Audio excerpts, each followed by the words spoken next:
That's my own members of 38 regular course, members of the press, ladies and gentlemen. It is with profound humility and a deep sense of responsibility that I address you today in my new capacity as the Minister of Defense of the Federal Republic of Nigeria. 5 6 weeks ago, I was in the khaki. Now I'm coming as the minister. It can only be a God. President Bola Ahmed Tinubu, GCFR, for the trust and confidence reposed in me. I take that very, very seriously. For me, it's indeed a privilege and an honor, after serving 39 years in service, to come in and now be a Minister of Defense of the Federal Republic of Nigeria.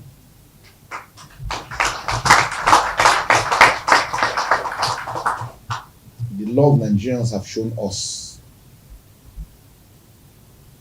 shows that people believe that we can turn the tide. Now, it is not rhetorics, it's by action. We must, firstly, as Nigerians, take the ownership of the responsibilities of the challenges we have in our country. It is only us that can solve the problem. It's when we agree within ourselves that we can deal with this that will succeed. God is with us, and He has always given us all the responsibilities for us to be able to succeed. It is left for us to do. This responsibility is one I accept with solemn reverence and unwavering commitment to the safety and security of our great nation, Nigeria. Let me also acknowledge the dedicated leadership of my predecessor and relentless efforts of every one of you in this room. When I was the Chief of Defense Staff, you gave me all the support, and I really appreciate it, and I want to say thank you. And I want to assure you that coming back as minister, we want to do more for your welfare, for your well-being, for the administration of the ministry.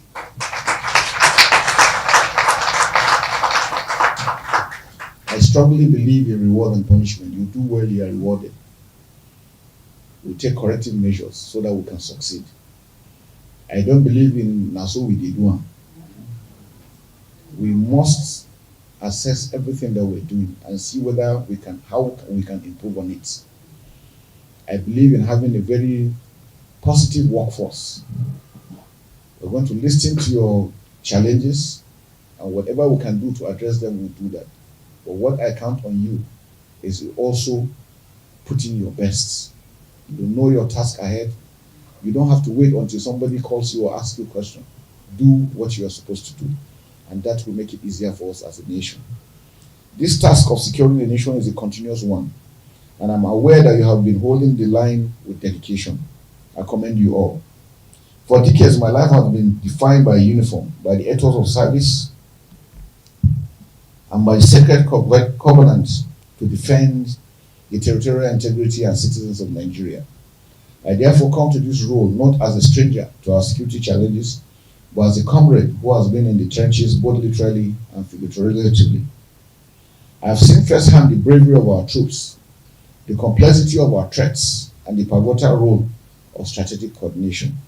Like I always said, no single individual can achieve this alone. No single service or parastatal can do it. We must work as Nigerians, making Nigeria better. Consequently, my core philosophy in steering the affairs of this ministry is simple: operational effectiveness through unified action and strategic foresight. Ladies and gentlemen, we cannot afford to operate in silos. We cannot tolerate gaps between policy and execution, or between the ministry and the services. This ministry will be a powerhouse of strategic direction, enabling support, and a relentless accountability. We must provide that support for our troops to continue to succeed.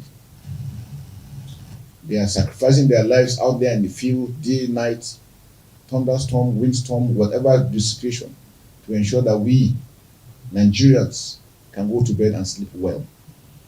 We must continue to pray for them. We must continue to provide that necessary support, working as a team with other MDAs. Mr. President has made it very clear he will give us all the support we require and demands that we achieve success. That we have promised him. And so I want within the first few weeks, we must show that we are committed. The ministry working inside, the troops working outside. To translate this philosophy into action, my initial focus will rest on three interconnected pillars: enhancing joint operational synergy. We will immediately begin a rigorous review of all theater commands and inter-service operations. My door will be open, as always, to the Chief of Defense Staff and service chiefs for frank discussions on equipment, training, welfare, and strategy. Mr. President wants us to present what our challenges are, with the promise that they will be addressed. So it is left for us to do the needful. Our goal is to overwhelm the adversaries with seamless jointness, not just coordination. Welfare and morale as a force multiplier. We all understand the import of morale to our personnel and staff. We must therefore prioritize the timely provision of all necessary kits, ensure prompt payment of operational allowances, and vigorously address the issue of accommodation and medical care for our personnel and their families. The injured are watching how those not injured are watching how you are treating the injured. If they are not being taken care of properly, they will not put in their best because they were scared. If something happens to them, nobody will be there. Especially those who have lost their loved ones. The families want to know what will happen. It is our responsibility to make sure we take care of them. The aspect of doing things to impugn on their own integrity, I think is not the best. We must make payments seamless. We must treat them with respect. Anybody who is laying down his life for his country deserves the best respect we can give him. And that is what we offer. So I'm going to be very, very critical about that. The welfare of our staff, the welfare of our troops. We must ensure that we adequately address them. Morale is not an administrative issue. It is a strategic one. Intelligence-driven and technology-enabled defense. The Ministry of Defense is the strategic brain of our nation's defense architecture. We must therefore leverage on technology for intelligence, surveillance, and reconnaissance. We have partners, our allies, that are ready to support us. We will reach out to them so that we can work together as a team. We will also work with other security agencies. Every Nigerian is vital to the success of Nigeria.